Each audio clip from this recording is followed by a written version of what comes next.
When the guns finally fell silent in late November, the Somme had become a graveyard of nations. Mud covered everything.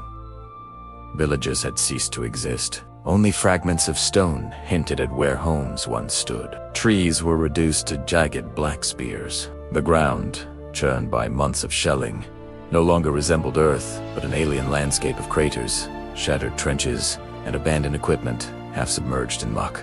In that wasteland lay more than 1 million casualties.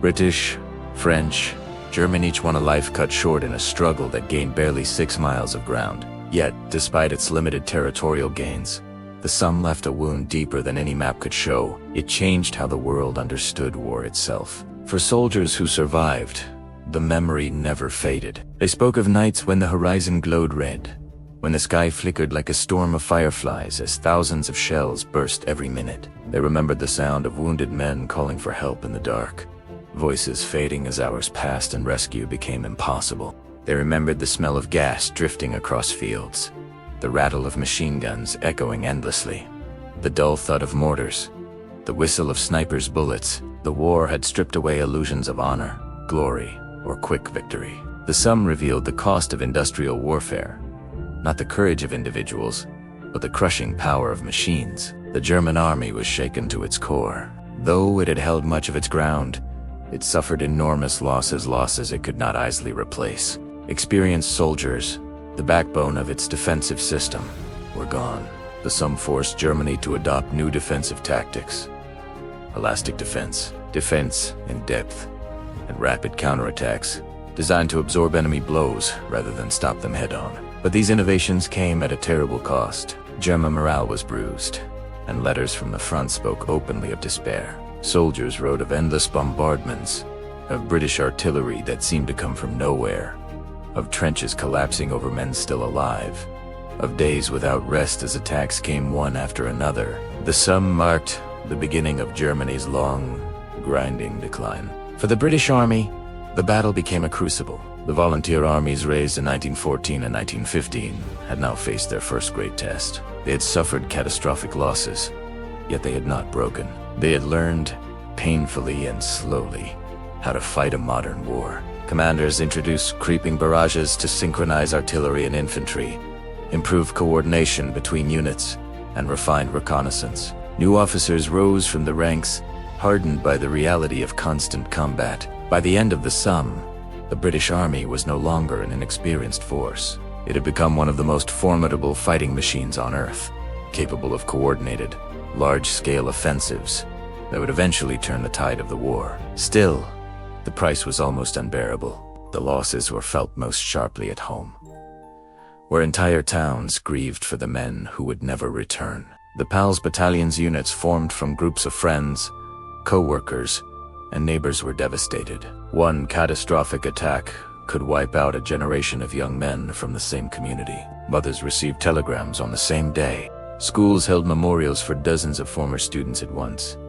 Factories, mines, and offices lost countless workers. Streets fell silent as curtains were drawn and families mourned. The Somme did not just scar the battlefield, it scarred the national soul. The psychological impact was immense. Letters from soldiers revealed disillusionment, anger, and resignation. Many wrote of feeling betrayed by generals who seemed far from the fighting. Others wrote with cold clarity, aware that survival was little more than chance. And yet there were also moments of astonishing resilience. Soldiers sharing food in flooded trenches, helping wounded comrades through mud, or singing songs to break the monotony of waiting. Humanity persisted even in the bleakest conditions. Back in London, political shockwaves spread. Newspapers published casualty lists that stretched for pages. Public confidence in the war's leadership faltered. Critics questioned the strategies that had produced such staggering losses for so little ground. But the government maintained that the Somme was necessary, that it had relieved pressure on Verdun, worn down the German army, and laid the groundwork for future victories. The public, though grieving, continued to support the war. There was no turning back. Across the Channel, French generals acknowledged that, without the Somme, Verdun might have fallen. The French army, battered and exhausted, could not have withstood the full force of German attacks without British pressure on the Somme. For France, the battle was a lifeline, though one paid for in shared sacrifice. The Somme also influenced global perceptions of the war. Allied nations watched closely as news of the slaughter spread. In Canada, Australia, New Zealand, and South Africa, the battle became a defining moment in national identity. Their troops had fought in some of the bloodiest sectors, proving their resilience and earning reputations for bravery and toughness. Many of these countries later viewed the Somme as the forging point of their modern nation, moment when they stepped out from Britain as shadow.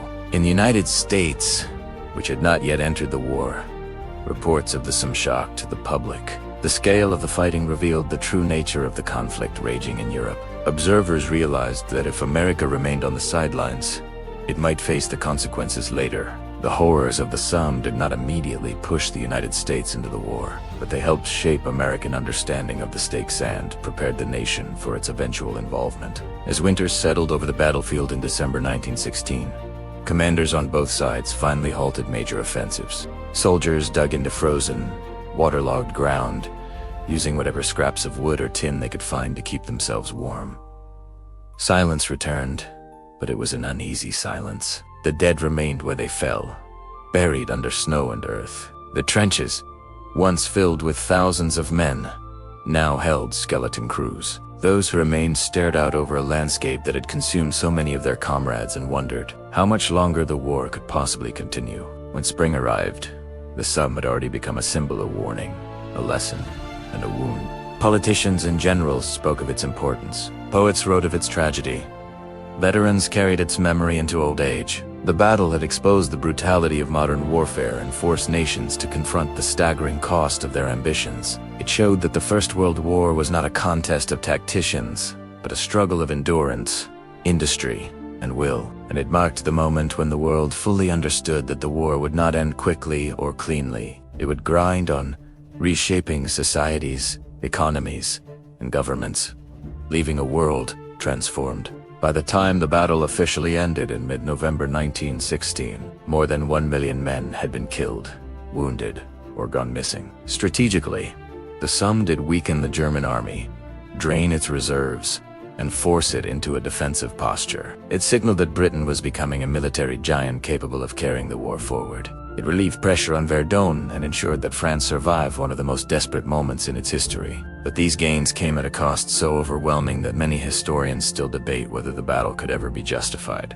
The true impact of the Somme could not be measured in miles, gained or positions captured. Its legacy was written in the minds of those who fought and the societies that mourned them. It marked a turning point in global consciousness, revealing that the industrial age had turned war into something monstrous, impersonal, and it forced humanity to reckon with the destructive potential of modern technology and the fragility of human life in its path.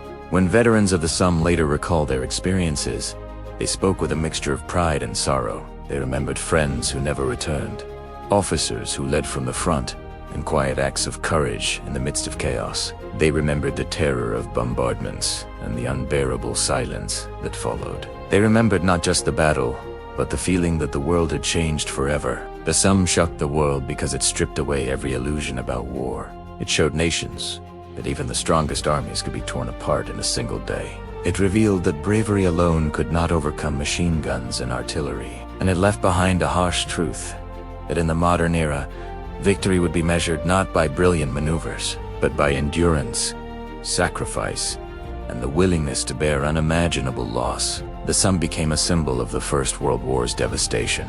It stands today as a reminder of what happens when nations believe war will be short, glorious, or decisive. It remains a silent warning carved into the fields of northern France, where white gravestones stretch toward the horizon, and the earth still remembers the thunder of guns. The world was shocked in 1916, not just by the scale of the battle, but by the realization that humanity had entered a new and terrible era, an era where the cost of conflict could swallow an entire generation. Dawn broke over the Somme on the 1st of July 1916 as a pale, uncertain light, revealing a landscape twisted by weeks of shelling. Hundreds of thousands of British and French soldiers waited in long, tense lines, packed into muddy trenches, carved into chalky soil. They had been told their artillery had crushed the enemy, that the German positions were smashed to rubble, that this attack would be the breakthrough the Allies had prayed for since the stalemate began. Many believed it. Many wanted to believe it, and when the whistles blew, they climbed their ladders into a world they did not yet understand. What awaited them was not a shattered enemy, but the strongest defensive system in the world. The German dugouts at the Somme were so deep that no British shell had touched the men inside. Entire battalions of Germans rose from the earth like ghosts as soon as the barrage lifted. They set up machine guns, swung their barrels toward the advancing lines of British infantry, and opened fire. Within minutes, the Somme became a storm of metal. Men fell in rows. Officers trying to signal forward crumpled before their whistles left their lips. In some sectors, entire companies were erased before crossing even 100 yards. But this was only the beginning of a battle that would stretch for months and change the very nature of modern warfare. The Somme was born from desperation. By early 1916, France was bleeding to death at Verdun, locked in a colossal struggle with the German army. The French government begged the British to launch an offensive elsewhere to draw German forces away. The Somme, a quiet sector along the river Somme in northern France, was chosen out of necessity rather than opportunity. The British army, still transforming from a small professional force into a mass citizen army, was not ready. Most of its soldiers were volunteers from the Great Wave of 1914 and 1915. Clerks, miners, factory workers, studentsmen who had never imagined they would one day face machine guns on open ground. Yet they were the ones tasked with carrying out what was supposed to be a decisive blow. The plan was ambitious. A week-long artillery bombardment fired more than 1.5 million shells at the German lines. Commanders believed this overwhelming display of firepower would cut the barbed wire, destroy the trenches, and pulverize the machine guns. Soldiers joked that they could walk across no man's land with their hands in their pockets, but many shells failed to explode. The wire remained thick and unbroken, and the Germans, far from being annihilated, simply sheltered underground. British intelligence underestimated the strength of the German positions, assuming they resembled their own shallow trenches. Instead, German dugouts were reinforced with timber and concrete, some more than 30 feet deep. When the barrage ended, they climbed out, set up their guns, and waited. At 7:30 a.m., the assault began. Tens of thousands of men advanced in long waves, laden with heavy packs, rifles, ammunition, and gas masks. Officers had been instructed to maintain steady lines. The belief was that order, not speed, would win the day. But to the German gunners, these lines were targets. They fired until their barrels glowed. Entire battalions vanished in minutes. The Newfoundland Regiment was virtually wiped out at Beaumont-Hamel. Of the 801 men who went forward, only 68 answered roll call that evening. The Tyneside Irish, the Accrington Pals, and countless other locally raised units suffered similar devastation. Families back home would later open newspapers to find pages filled with the names of sons, brothers, fathers, all lost in a single morning. Yet the attack did not fail everywhere. The French, fighting on the southern flank, made significant gains. Their artillery was more accurate, and their troops were more experienced after years of brutal fighting. In the north, some British units broke into the 1st and even 2nd German lines, but they could not hold them. By nightfall, the first day of the Somme had become the bloodiest day in British military history, with nearly 60,000 casualties, including more than 19,000 dead. Despite the horror of that opening day, the battle did not stop. It could not stop. The Allies still needed to relieve pressure on Verdun, and so the Somme became a grinding, relentless struggle for every ridge, every wood, every ruined village. The landscape turned into a moonscape of craters and corpses. Heavy rain transformed trenches into rivers of mud where wounded men drowned within hours. The stench of death drifted across the fields. Commanders pushed forward, convinced that the next attack might finally rupture the German line. The Germans dug in deeper. They brought up reserves. They reinforced their defenses with concrete bunkers and interlocking fields of fire. The fighting devolved into a series of brutal clashes. Trainswood became a nightmarish forest where shattered tree trunks and bodies blended into indistinguishable wreckage. Highwood changed hands repeatedly, each time leaving behind more dead. At Pozières, Australian troops fought with ferocious determination, taking the village but paying in blood for every yard. The Germans, equally determined, counterattacked again and again, turning the area into one of the most contested patches of Earth. On the entire Western Front, both sides unleashed new weapons. The British deployed tanks for the first time in history. They were slow, unreliable, and prone to breaking down.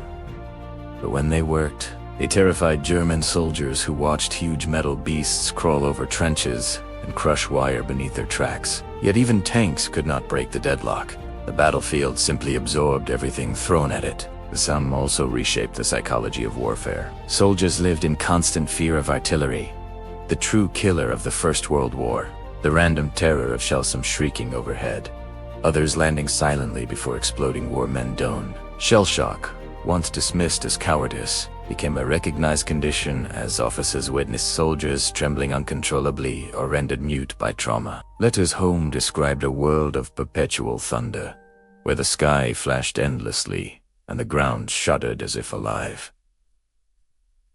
Still, attacks continued. Commanders argued that even limited gains drained German manpower. Attrition became a strategy.